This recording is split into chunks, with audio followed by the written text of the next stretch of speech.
Last time, we started to introduce ferromagnetic Ising model in the presence of the magnetic field, and we know that the Ising spins can only point to positive and negative z directions. So this model is the simplest model we can imagine to have a phase transition at a finite temperature, and we could just write down the Hamiltonian of that Ising model. And the first term is the z energy in the presence of the magnetic field, which coupled to the spin on the side I. And the second term is the nearest neighbor exchange coupling, where this Jij refers to the nearest neighbor spin-spin interactions, which is ferromagnetic type. So there's an overall minus sign here in front of the Hamiltonian, so that when Jij is actually the constant between the nearest neighbor sites, and this J is positive, then we have a ferromagnetic Ising ground state.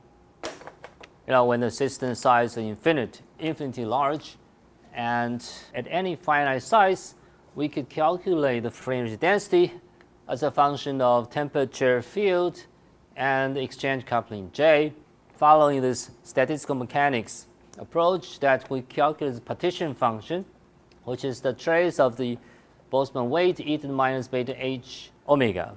Okay? And then we take the logarithm of that partition function and multiply by minus kBt, we get the free energy. Okay, so that's the standard StatMag procedure. And then we could calculate further the average magnetization or the spin moment on any given site I when we have that free energy at the finite size. Okay, so by taking the first order derivative of free energy at finite size with respect to the field at any given site I, and we could find out what this spin moment, average spin moment is at any given temperature. And this is the definition of the ensemble average or the thermal average of any observable A over this entire ensemble. And in the numerator, it is a trace of this product of this A and this Boltzmann weight, and in the denominator, it is a partition function. And remember that this partition function at any given finite size is given by the sum of all this eigenenergy in this Boltzmann weight, and you sum over all possible states from state number 1 to 2 to the power of n omega is the number of the sites. So remember that every site we have two choices. Either the spin on site I is pointing to the positive z-axis or the negative z-axis. Okay, so overall there's 2 to the power of n omega, that many degrees of freedom in your system. But you know that from our earlier discussion that at any given finite size, this quantity, the z omega, must be analytic whenever the system size is infinite, because the exponential factor, this e to the minus beta en, is analytic. So you simply just sum over a bunch of finite terms of that exponential factor, and the resulting sum is also analytic. In other words, there should be no jump, discontinuity, or divergence experiencing at finite size for the z omega. However, we know that at temperature below critical temperature, the spins are ordered. So in the ferromagnetic type, if we calculate this spin average, spin moment, a thermal average of spin moment, and this would not be zero if temperature is low enough. And we know that there is a phase transition between the low temperature phase and the high temperature paramagnetic phase. So there must be a phase transition. Okay, so we know that at low temperatures, when T is less than Tc, magnetization is finite. Okay, so the spins are ordered. And at high temperatures, the spins are disordered. So there must be a phase transition in between low and high temperature limit. But we know that at any given finite size, this partition function is analytic. So there's no way that we get the jump between this finite magnetization and zero magnetization at any given temperature. So what is going on? On the one hand, we know there must be a phase transition. On the other hand, at any given finite size, there's no way that this phase transition can occur.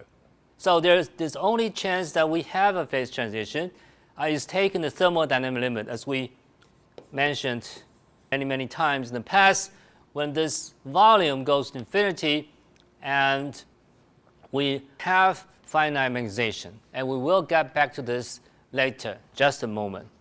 All right, but this is the important lesson we need to learn, that at any given finite size, there's no phase transition, but we know there's a phase transition. So the only chance is that we go to thermodynamic limit and the phase transition should appear.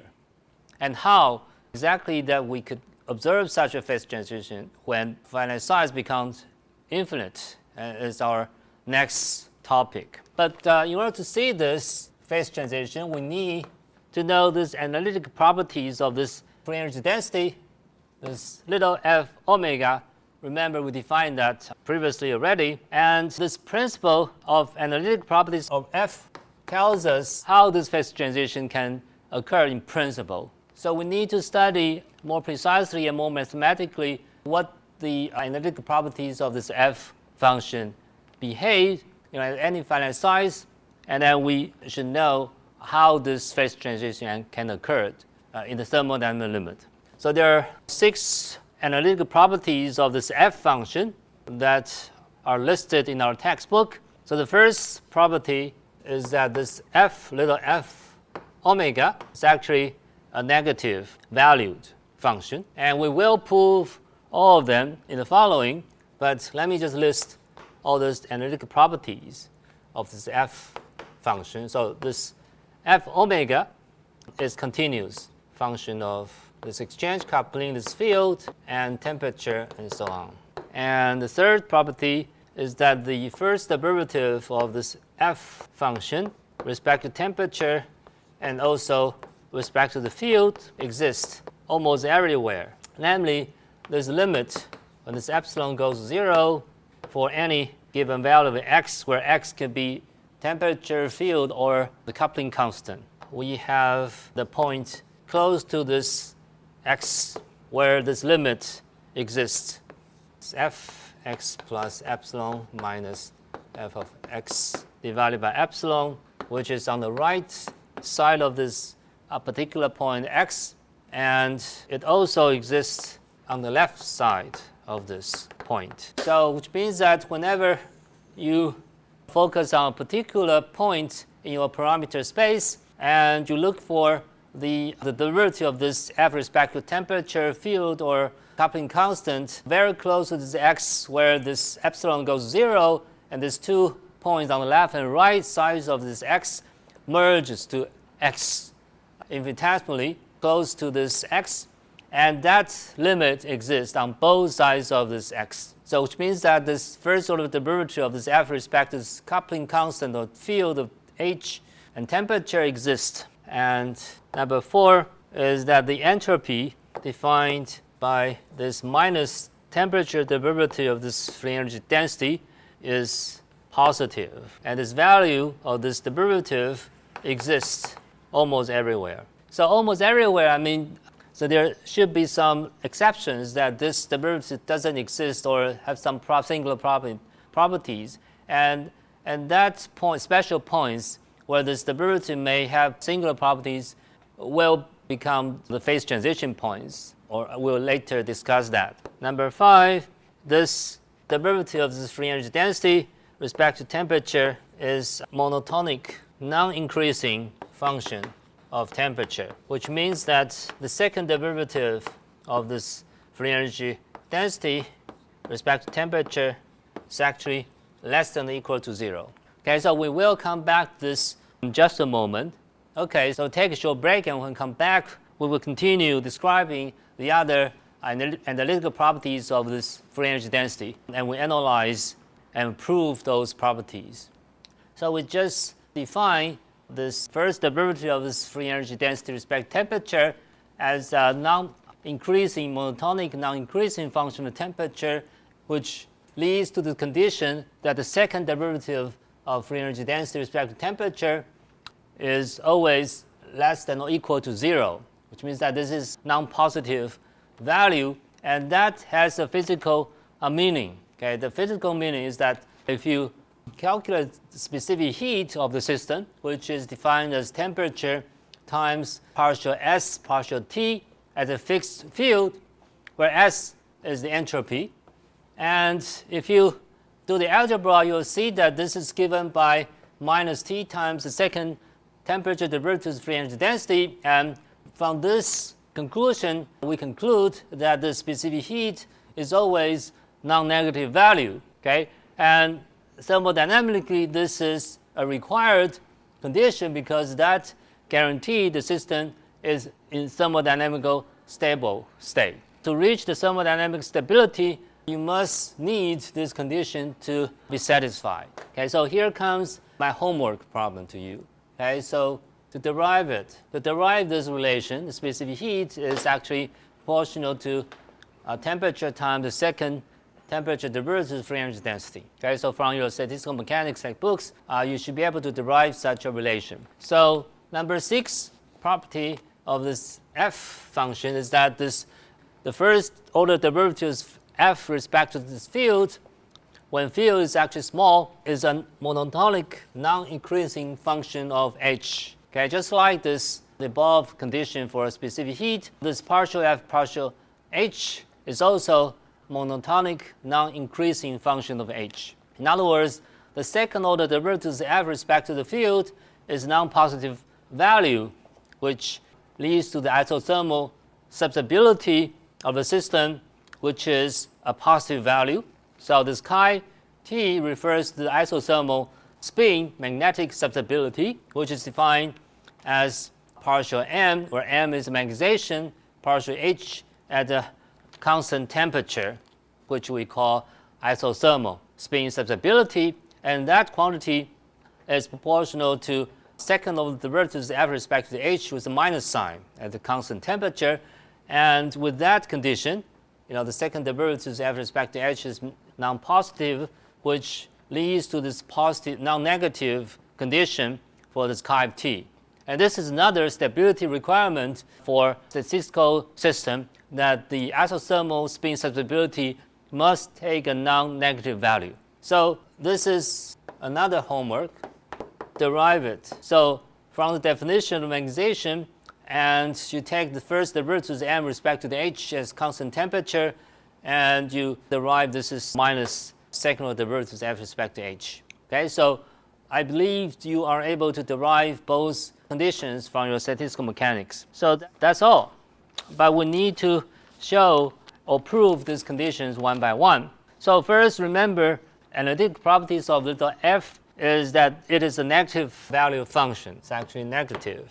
So we should come back to this first principle in statistical mechanics, is that we should calculate this partition function. So we should start from this z omega, which is a sum of 2 to the n omega, that many terms, but each term is positive for any temperature positive, because remember, this e to the minus beta h omega is always positive for any, say this is x, for any x which is real.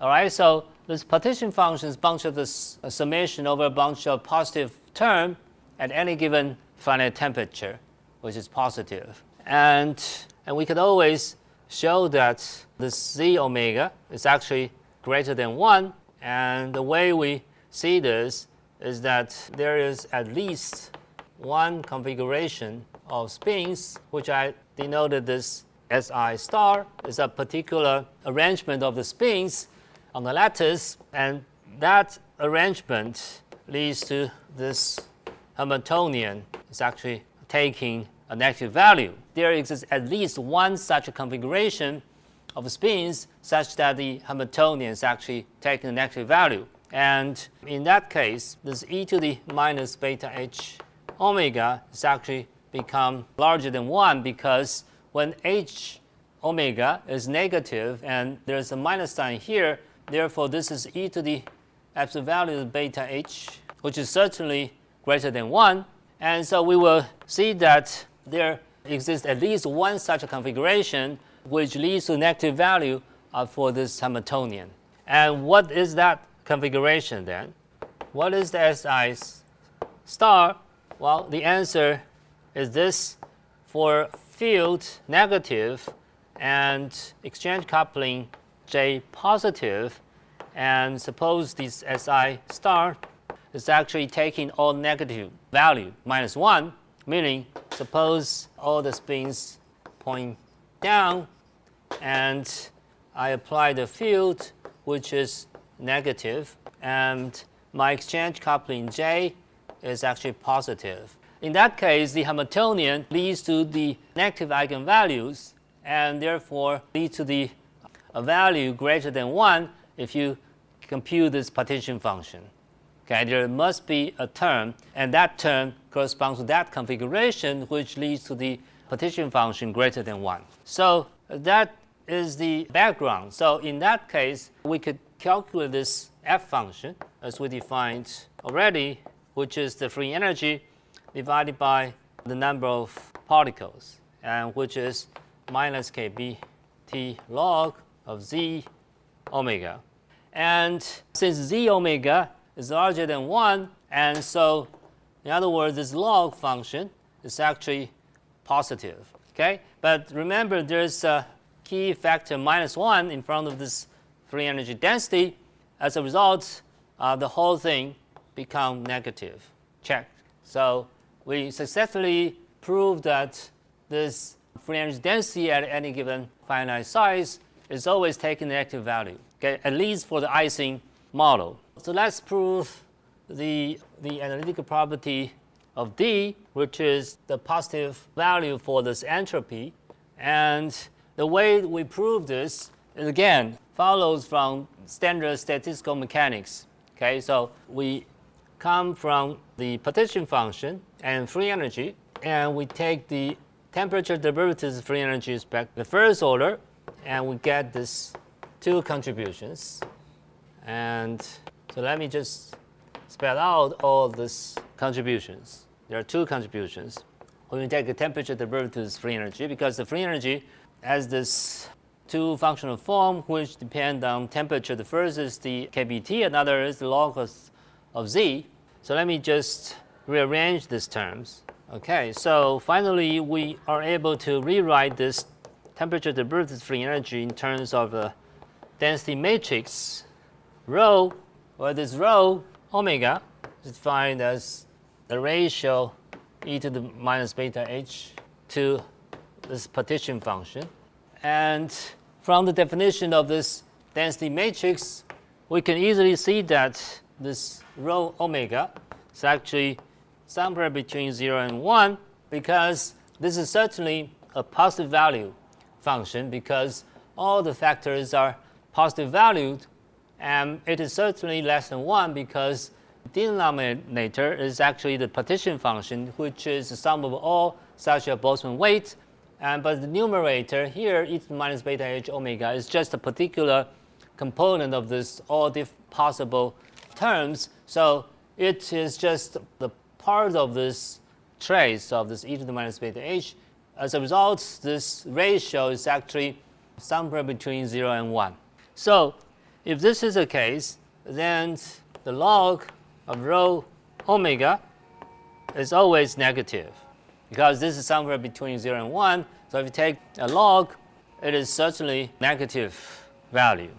And so we plug in this definition of the entropy, which is minus kb trace rho omega log rho omega, which is certainly a non-negative value because this is negative, but rho omega is actually positive. So the trace of this stuff inside the brackets should be negative, but there is overall negative minus sign in front, so you get non-negative value finally. Okay?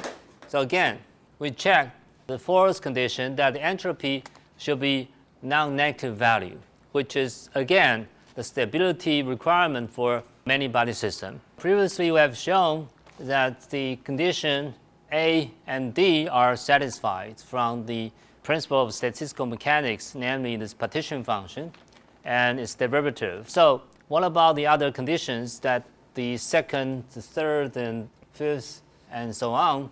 And these four conditions, B, C, E, F, come from the fact that this free energy or free energy density are convex function of this coupling constant J and field H and temperature T. So let's define what I mean by the convex functions. There's a function f of x.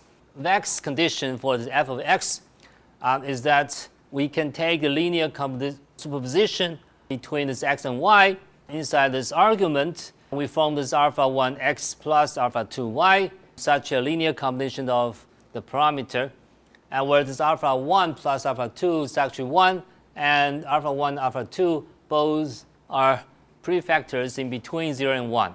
In such a case, if a function f is called complex up, which means that this function f of alpha 1 x plus alpha 2 y is always greater than or equal to alpha 1 times f of x plus alpha 2 times f of y.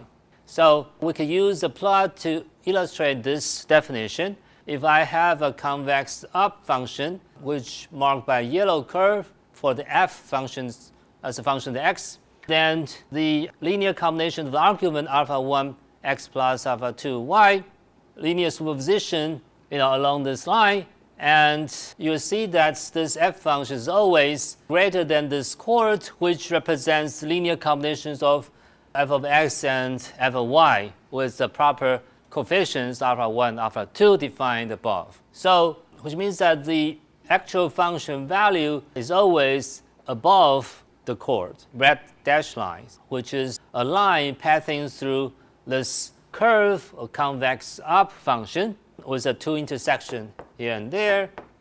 So that's the definition of the convex up function. So likewise, we can define the convex down function in the opposite direction, where this argument with a linear combination of x and y is always smaller than or equal to the separate sum of this two functions with a proper prefactor alpha 1, alpha 2, which means that the value of the chord is always above the actual convex down function.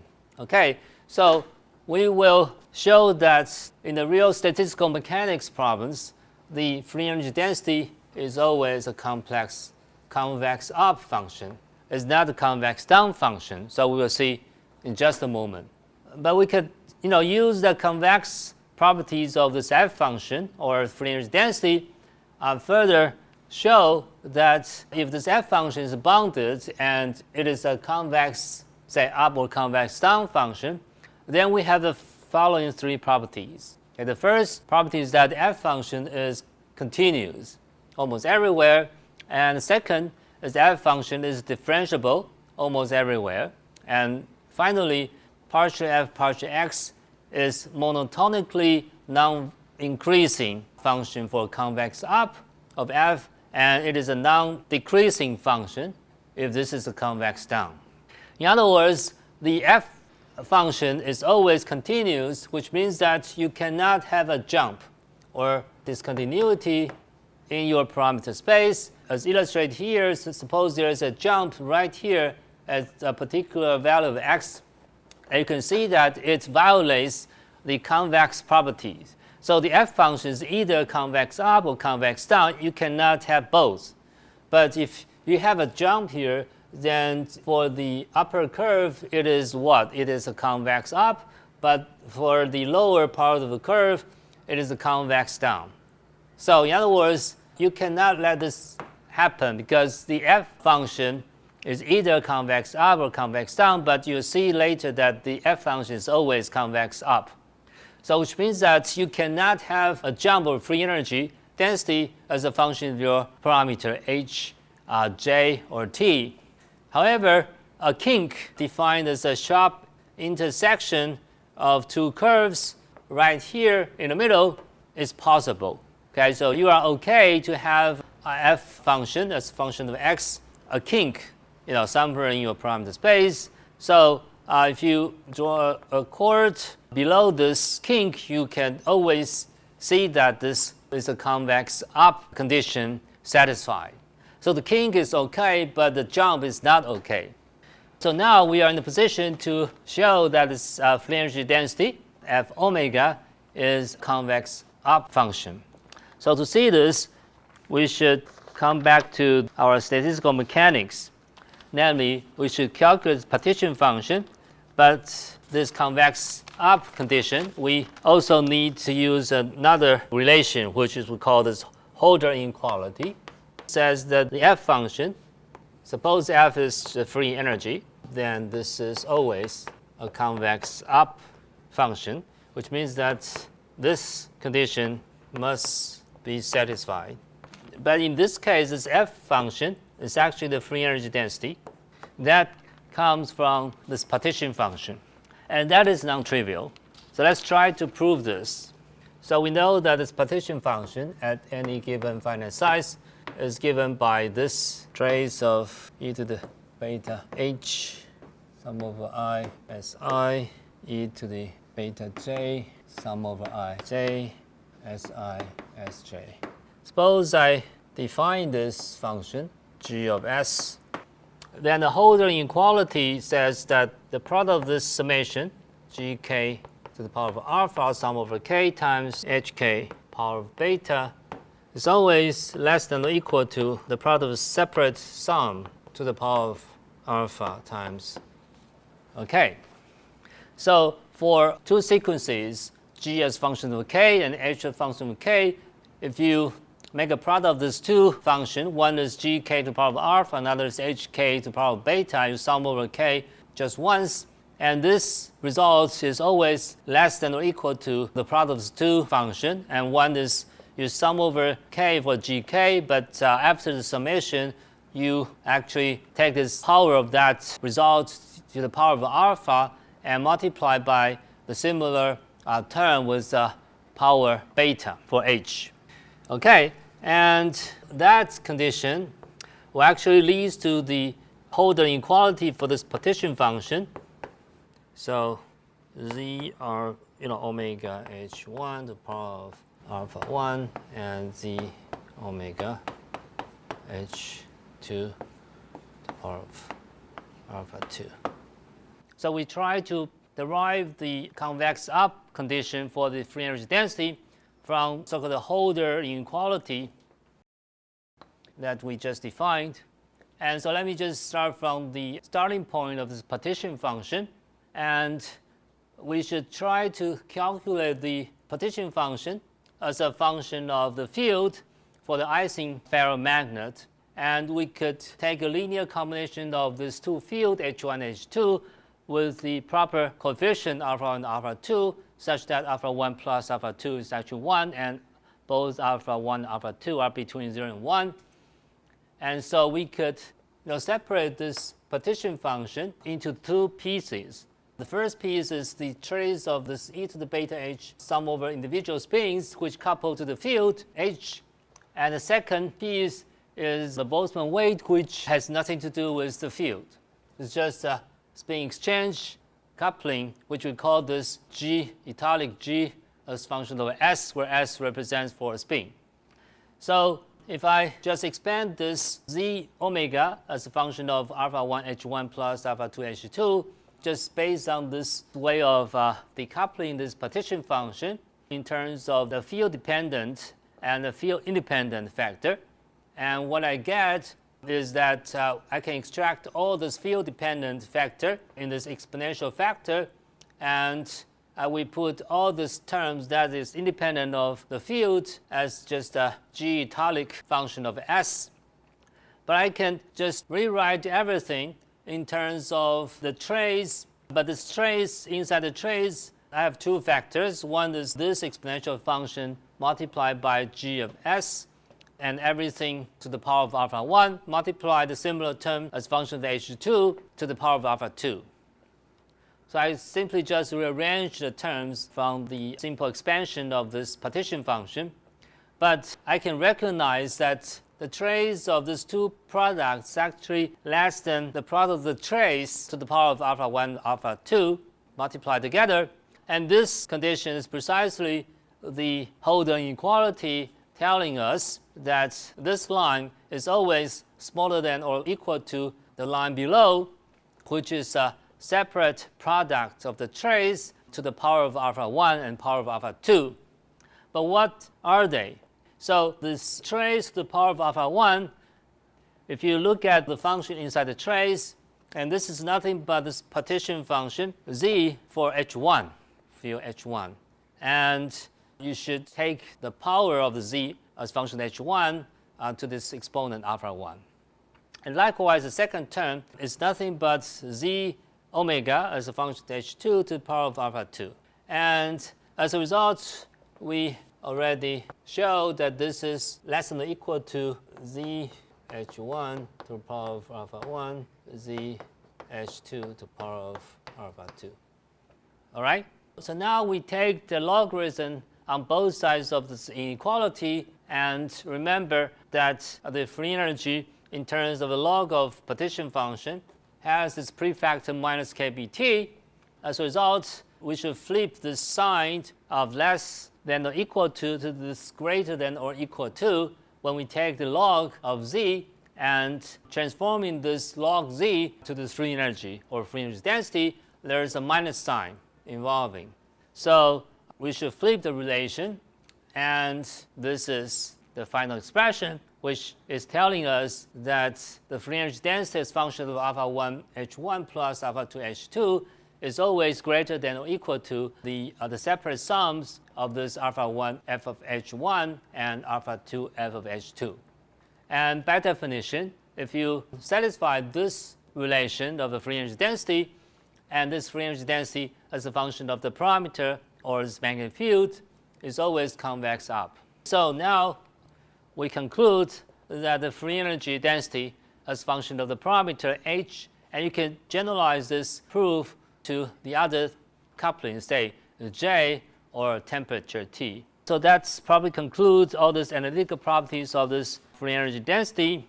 So now we should use these properties later when we try to argue that there exists the phase transitions. So let's just discuss the existence of the phase transitions. So to discuss the existence of phase transitions, we should rely on all these analytical properties of this free energy density function as a function of all this coupling, constant temperature, and so on. But there is a simple argument based on the statistical mechanics that we could borrow to show that there should be a phase transition somewhere along the temperature direction. So the most useful technique to construct a phase transition is the argument so-called the energy-entropy argument. So I'm going to tell you the arguments based on the energy-entropy in statistical mechanics. So remember that the free energy of the system in statistical mechanics is actually defined as the internal energy, E, subtracted by the temperature times the entropy, okay, E minus Ts. So this is the key formula of the energy-entropy argument. So in order to minimize the free energy to actually get the most stable state, in the statistical system, we need to separately minimize the internal energy, capital E, and also we need to maximize this product T times S, where S is entropy. So you see that in order to minimize the free energy, we need to minimize the internal energy. At the same time, we need to maximize the entropy at any given finite temperature. So that leads to these two possible scenarios. So let me just use the empty space in the middle. So in the high temperature regime, in the high temperature limit, if we look at this free energy as a function of E minus Ts, when temperature is really, really high, which means that this T goes infinity limit, then this minus Ts is actually dominated over the internal energy, E, and the entropy dominates this free energy. And the free energy should be minimized when the entropy is maximized, right? As I mentioned, there is a minus sign. So if we like the free energy to be minimum value, and the entropy should be at its maximum value. Okay, so we need to maximize the entropy in order to minimize the free energy. Okay, so in the higher temperature limit, the only thing that we need to do is to maximize the entropy to get the free energy, and we can forget about this internal energy. in the high temperature limit. But in the low temperature limit, when T goes to 0, it is the opposite term, the internal energy, that is dominating the free energy, which means that when temperature goes to 0, then this minus Ts is practically 0, so you can forget about this minus Ts and you look at this minimization of this internal energy, which determined the minimum value of free energy. So we need to minimize the internal energy in order to minimize the free energy. So now you can see in the high and the low temperature limits, we have two different procedures.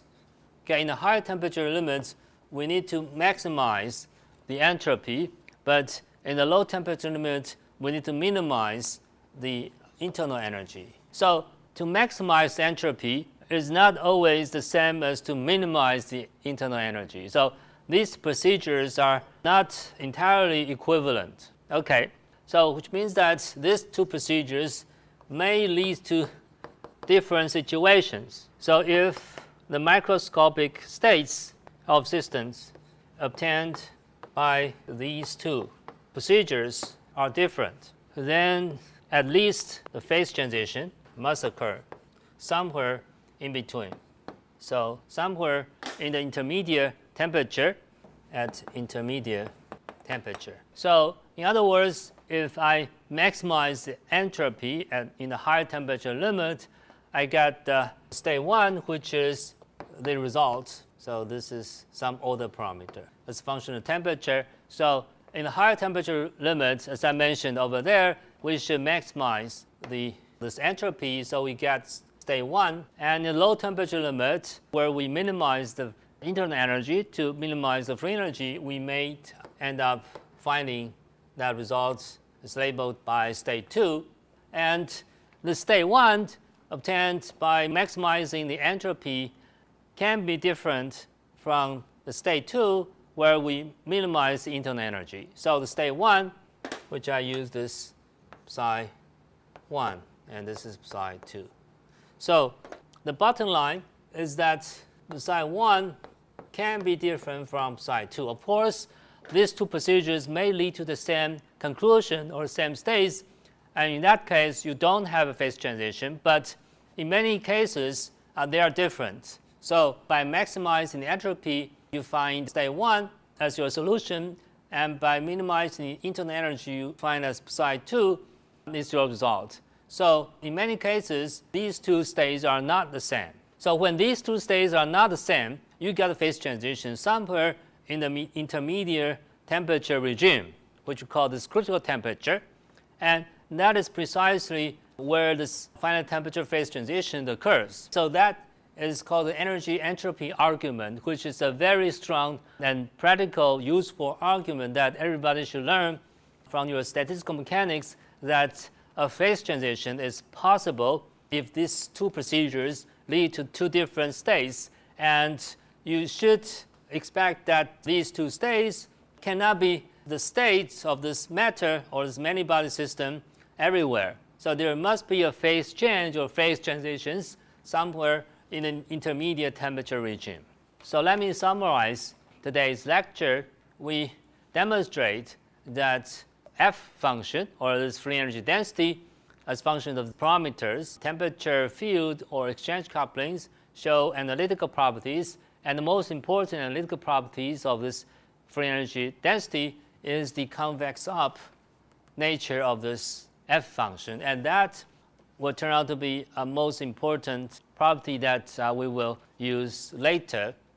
And the next important key point of today's lecture is that from the energy-entropy argument, we understand why this final temperature phase transition should occur in principle. But in practice, we need to really calculate this specific model to really see that we have a phase transition somewhere in between.